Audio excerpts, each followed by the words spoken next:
Olá, amigos. É com muita satisfação que vamos dar início a mais uma preleção do Centro Espírita Allan Kardec de Campinas. E como sempre fazemos quando iniciamos uma atividade na Casa Espírita, nós vamos fazer uma pequena oração para que possamos harmonizar o ambiente fluídico do nosso trabalho. Então eu convido a todos para que elevemos os pensamentos a Deus, a Jesus, nosso Mestre, e aos bons espíritos, desejando que eles possam estar conosco nesse momento, nos auxiliando nessa tarefa, nos inspirando para que consigamos encontrar as palavras adequadas para o bom entendimento do Evangelho de Jesus. E que, da mesma forma, todos aqueles que estiverem nos acompanhando possam também ser auxiliados no entendimento da mensagem, para que no final desse trabalho todos nós possamos refletir um pouco melhor sobre os ensinamentos de Jesus. Sê conosco, Mestre amado, em todos os dias da nossa vida. Dessa forma, então, nós vamos dar início aos estudos desse momento, passando pelo capítulo 13 do Evangelho segundo o Espiritismo. Nós vamos ver os itens 5 a 8, 10, 12, 13, 15 e 16. O título desse capítulo é Não saiba a sua mão esquerda o que dá a sua mão direita. Então a gente, ao longo desse processo, desse trabalho, a gente vai conhecer o óbolo da viúva, compreender a importância de se convidar para a festa os pobres e os estropiados, sem esperar retribuição nenhuma. E também vamos ver qual o sentido da verdadeira caridade. Então o Evangelho começa com Jesus sentado de frente do ofertório. E Jesus estava observando como o povo lançava ali o seu dinheiro, e viu que muitas pessoas ricas depositavam quantidade bem grande de moedas. Esse ofertório também era conhecido como gasofilácio, ou cofre, que tinha a aparência de uma trombeta. E esse formato de trombeta, ele ampliava o som das moedas quando elas eram jogadas, ficando bem claro, então, que os ricos depositavam grande quantia e, portanto, as suas doações faziam grande barulho. Nesse momento veio também uma pobre viúva, que apenas depositou 2 pequenas moedas de baixo valor. Jesus, então, aproveitando a oportunidade, chamou os seus discípulos e disse: Em verdade vos digo que esta pobre viúva deu muito mais do que todos os que antes puseram suas moedas no cofre. Porque todos os outros deram o que estava sobrando, ao passo que ela deu tudo o que tinha, inclusive para o seu sustento. Essa passagem a gente pode ler com maior clareza no Evangelho de Marcos, capítulo 12, e no Evangelho de Lucas, capítulo 21. A gente pode entender, então, que essa pessoa, essa viúva, não teria recursos nem mesmo para a sua próxima refeição. E muita gente lamenta não poder fazer todo o bem que desejaria, porque não possuem recursos suficientes. Mas elas também se esquecem que essa não é uma das condições para se fazer a verdadeira caridade. Pois distribuir aquilo que nos sobra, ou seja, o supérfluo, anula o mérito da intenção, já que na verdadeira caridade deve-se pensar nos outros antes de se pensar em si próprio. A verdadeira caridade, nesse sentido, estaria em procurá-la no nosso trabalho, pelo emprego das nossas forças, da nossa inteligência, dos nossos talentos, e nele encontrar os recursos de que precisamos para realizar os gestos materiais generosos que buscamos. Nisso sim, estaria o sacrifício que mais agrada a Deus. Infelizmente, A maioria dos homens vivem sonhando e gastando o seu tempo procurando o meio mais fácil e rápido para se enriquecer, se possível, sem muito esforço, e acabam correndo atrás de quimeras. Aliás, será que é só através do dinheiro é que se pode fazer caridade? Todo aquele que sinceramente desejar ser útil encontrará muita ocasião para realizar o seu desejo. Se não for de um jeito, será do outro, porque não existe ninguém que, no pleno gozo das suas faculdades mentais, não possa prestar qualquer serviço que seja, oferecer um consolo, diminuir o sofrimento físico ou o sofrimento moral de alguém.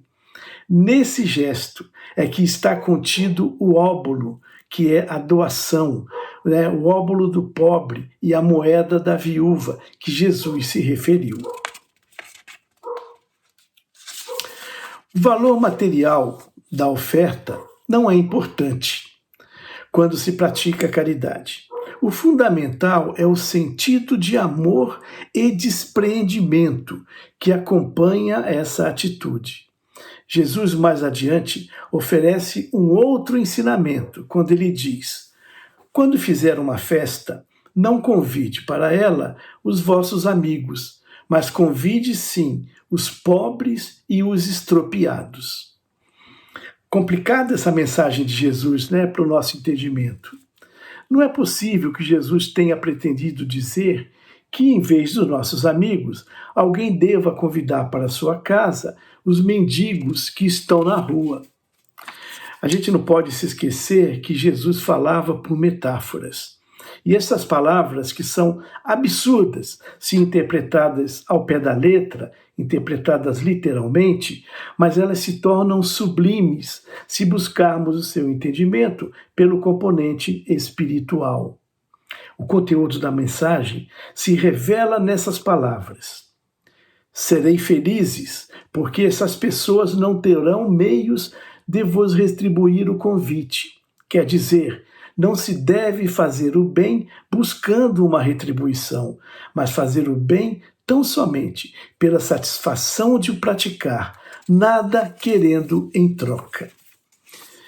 E quem são os pobres e estropiados? Os pobres e estropiados são os nossos irmãos mais necessitados, que não têm condições de retribuir o nosso convite, retribuir a nossa doação, nem a nossa atenção. Então, por esse ensinamento, simplesmente passando por essas palavras, seria melhor a gente não retribuir o benefício recebido. Não é isso que mais ou menos está sendo ensinado? Não é isso, pois a gratidão é sempre justa e bem-vinda, e a gratidão revela uma elevação espiritual. Apenas Jesus quis dizer e ressaltar que a retribuição ela não deve ser a primeira intenção a nos despertar os impulsos para a prática do bem. Ou seja, a gente não deve iniciar uma atitude benéfica esperando uma retribuição, esperando um retorno, que alguém nos recompense pelo que estamos fazendo.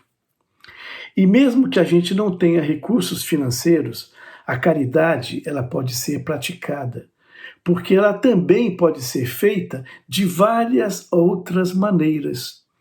Pode-se fazer a caridade, por exemplo, através dos pensamentos, ou através das palavras, ou mesmo através das ações.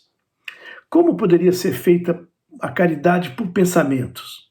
Ora, a oração, por exemplo, é uma forma de caridade pelo pensamento. Podemos orar pelos pobres, pelos abandonados, por aqueles, por exemplo, que morreram sem se questionarem ou até mesmo imaginarem como seria depois da morte.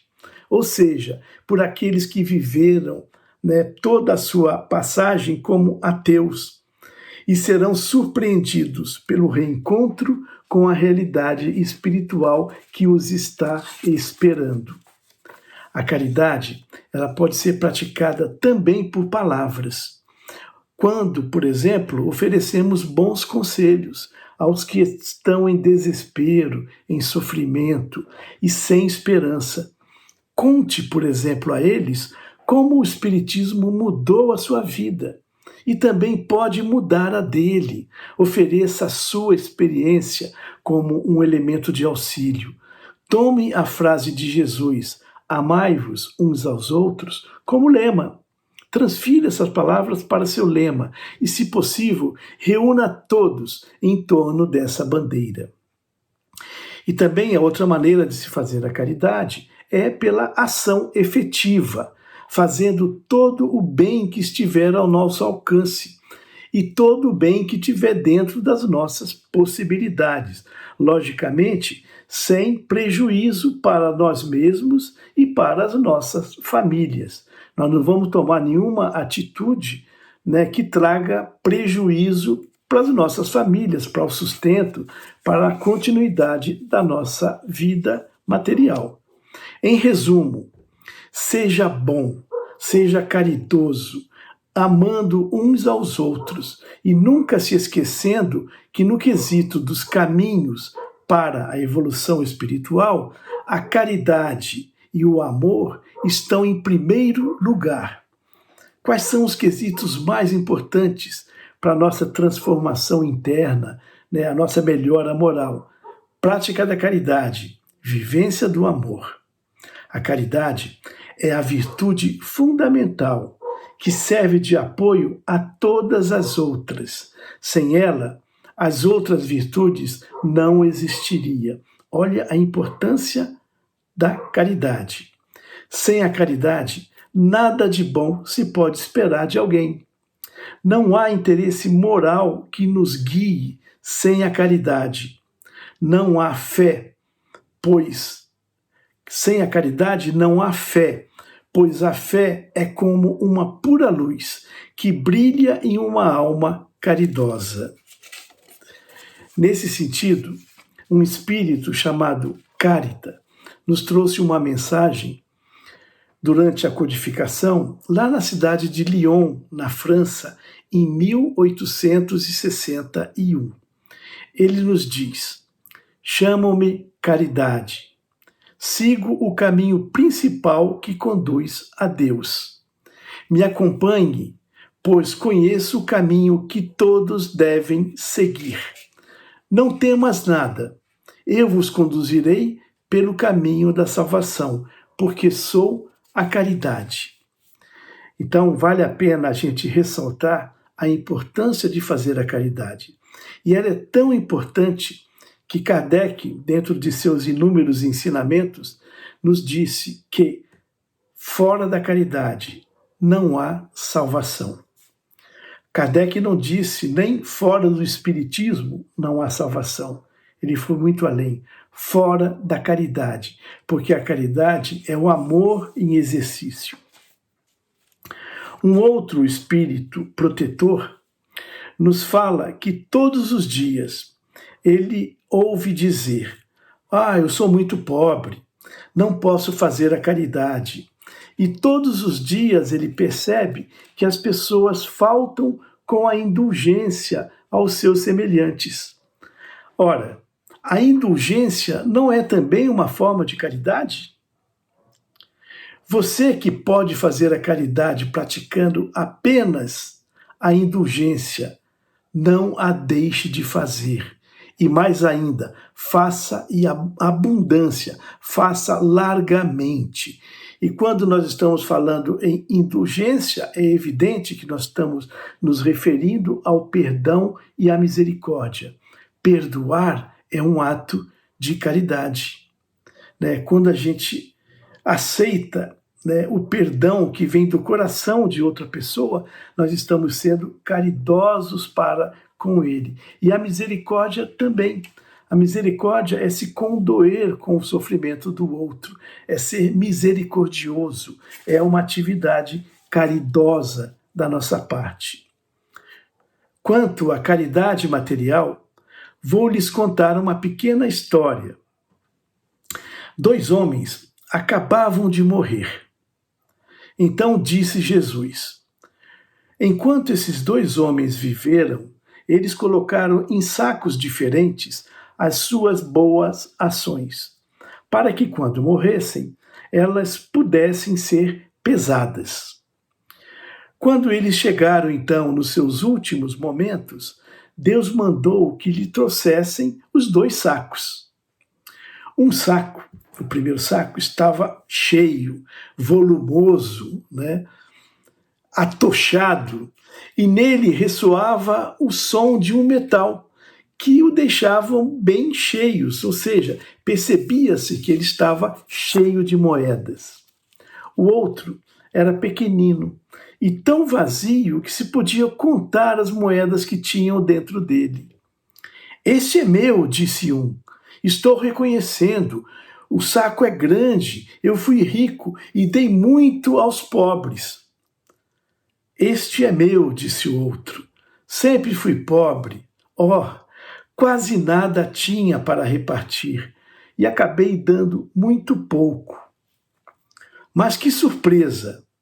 Colocados os 2 sacos na balança, o maior e mais volumoso, aquele que estava cheio de moedas, se mostrou mais leve, enquanto o saco pequeno e vazio se mostrou mais pesado, tanto que elevou muito o prato do saco mais volumoso. Então, quando foram colocados os 2 sacos na balança, o que estava mais pesado acabou se mostrando mais leve que o outro, tanto que o saco mais vazio elevou o saco que estava mais cheio, ou seja, mostrando que ele tinha mais peso do que o outro.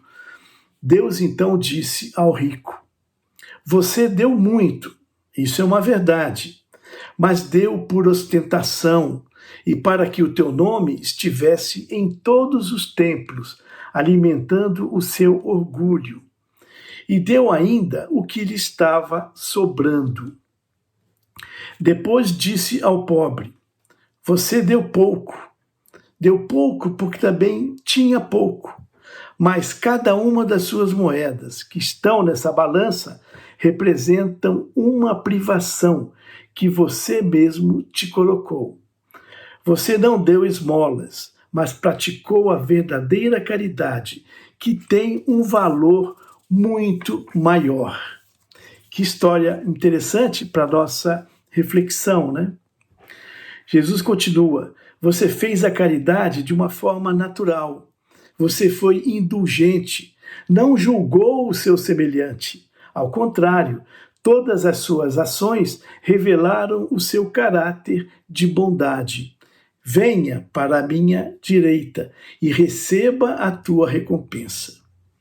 Quem nos traz essa lição é um espírito protetor que se manifestou também durante a codificação na cidade de Lyon, na França, em 1861. Então, todas essas instruções, elas deixam bastante claro que existem diversas maneiras, diversas formas para se fazer a caridade. A caridade, ela pode ser feita com dinheiro, ela pode ser feita sem nenhum dinheiro, ela pode ser feita pelo rico, ela pode ser feita pelo pobre e por todas as pessoas que gozam de sua saúde mental. Então, não há quem não possa fazer caridade. Todos nós, se buscarmos, vamos encontrar uma maneira de fazer essa caridade. Vamos então oferecer um pouco do que já conquistamos ao socorro dos necessitados. Vamos usar a nossa inteligência em auxílio dos nossos irmãos. Todos nós, espíritas, fomos muito beneficiados por essa doutrina que nos trouxe tanto conforto, tanto conhecimento. Que tal a gente compartilhar também essa doutrina com os outros? Quando possível, sem fazer proselitismo, mas quando possível mostrar que existem informações importantes que estão à disposição de todos. que estão aí para o conhecimento geral, e muitos se negam, né, a conhecer essas verdades que estão colocadas na doutrina dos espíritos. Seja qual for a nossa classe social, sempre vai existir alguma coisa que a gente vai poder dividir e compartilhar com os outros. Por menos que a gente tenha, vamos nos lembrar do óbolo da viúva, né? Por menos que a gente tenha, a gente consegue sim compartilhar. Um pouquinho que a gente doa com sentimento, né, com abnegação, com amor fraterno, vai trazer um benefício enorme para aquele que está precisando e esperando uma ajuda. Seja o que for que Deus tenha nos agraciado, Ele pode ter nos dado muito, né, através dos nossos próprios esforços, é claro, né, ou não, né? É sempre bom a gente lembrar que todos os benefícios que a gente tem, inclusive os materiais, eles foram ofertados, né, através da nossa inteligência. Eles foram alcançados através do nosso trabalho, do nosso esforço, né? E isso acontece pela benevolência de Deus, né, que permite que a gente alcance todos esses ganhos através dos nossos esforços e das nossas inteligências, né? Então sempre vai haver alguma coisa para a gente compartilhar com aqueles que menos têm. Você pode pensar que ao dar algo seu, você estará dividindo aquilo que você tem e que os seus tesouros vão ficar menores, porque você está dando. Mas, contudo, os seus tesouros no céu ficarão maiores, como o pobre que doou mais que o rico. Doou menos que o rico e recebeu mais no final. Lá no plano espiritual, você poderá colher multiplicado por 100 o que tiver semeado em benefício dos pobres, né, que estão aqui nesse mundo, buscando enfrentar os seus desafios para o seu melhoramento moral, né, para alcançar a sua melhora moral. Essa mensagem foi transmitida por um espírito chamado João, na cidade de Bordeaux, na França, durante a codificação também, em 1861. Então, amigos, esses foram os ensinamentos do Evangelho de hoje, para que a gente possa conhecer, refletir e, quando possível, colocá-los em prática. Sempre que eu finalizo uma preleção, eu gosto muito de fazer um convite para que as pessoas leiam, né, o que foi aqui dito, porque a nossa intenção é transmitir a mensagem, mas nem sempre a gente tem a habilidade necessária, a capacidade necessária para tornar as nossas palavras de fácil entendimento, né? Então fica o convite para que a gente leia o capítulo 13 do Evangelho segundo o Espiritismo. Ele não é muito curto, ele é até meio longo, né? Mas vale muito a pena. Os itens 5, 6, 7, 8, 10, 12, 13, 15 e 16. É claro que se você estiver inspirado, leia todo o capítulo, não apenas esses que nós estudamos agora, porque daí você vai ter um entendimento completo, né, sobre o tema. Não saiba a sua mão esquerda o que dá a sua mão direita. Então, para finalizar a nossa atividade desse estudo, eu vou convidar a todos para que a gente possa fazer uma pequena vibração e, com isso, também para que a gente possa doar sentimentos fraternos, harmoniosos para aquelas pessoas que, nesse momento, estão fragilizadas, precisando de auxílio. Então, vamos juntos elevar os nossos pensamentos a Deus, nosso Pai de infinita bondade, de infinita justiça, ao nosso Mestre Maior, Jesus Cristo, que podemos até chamá-lo de nosso irmão maior, né? Que talvez tenha sido, né, o espírito mais iluminado que pisou nesse planeta e é nosso modelo, a nossa referência de virtude, é o nosso modelo de virtude. Elevando também os pensamentos aos bons espíritos que estão conosco e nos acompanham sempre quando nos predispomos a estudar e a conhecer um pouco das coisas espirituais. E nós vamos agradecer a todos eles por essa oportunidade. Oportunidade desses minutos que passamos juntos, estudando, refletindo, tentando compreender essa mensagem tão importante de Jesus. E pedindo para que eles, na medida do possível, possam nos acompanhar em nossas atividades, em nossas tarefas, nos trazendo a inspiração necessária para uma boa conduta cristã.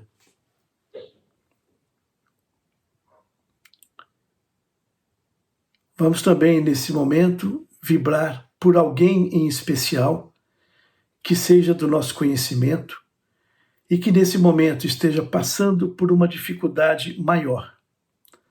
Essa pessoa pode ser um familiar, um vizinho, um amigo de trabalho, de estudo, ou alguém que a gente saiba que precisa de auxílio nesse momento. Que a gente possa enviar nossos melhores sentimentos, desejando a plena recuperação dessa pessoa, se for possível que tal ocorra. E se não for, que ela receba também as energias necessárias para seu fortalecimento, para seu entendimento da situação. Sempre, né, tendo em mente que as maiores dificuldades pelas quais passamos, muitas vezes, foram escolhas feitas por nós mesmos, quando ainda estávamos no plano espiritual. E dessa forma que elas possam receber, né, a energia necessária para passar com sabedoria e com inteligência por esse momento.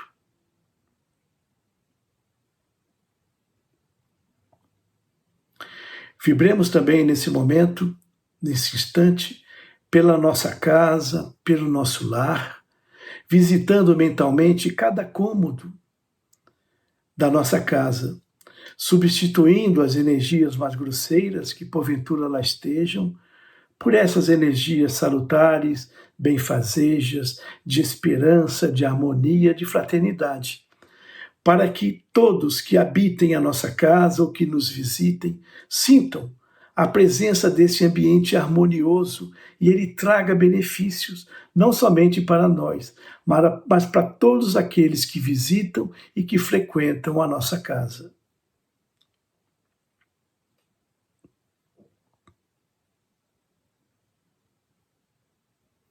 E por fim, vamos desejar que a espiritualidade amiga possa manter esse desejo que nós temos do estudo, do entendimento e do aprimoramento das informações espirituais, possam cada vez mais se fortalecer. Que a gente cada vez mais possa ter esclarecimento, entendimento das verdades espirituais, para que dessa forma nós aumentemos a nossa fé. Porque a fé, basicamente, se fortalece no estudo e no conhecimento das coisas espirituais. Que possamos, então, sempre, né, manter cada vez mais ativo esse desejo da busca do conhecimento e do fortalecimento da nossa fé. Agradeço, então, a todos pela paciência de nos acompanhar, né, oferecendo um abraço fraterno a todos e um até breve e até o nosso próximo encontro.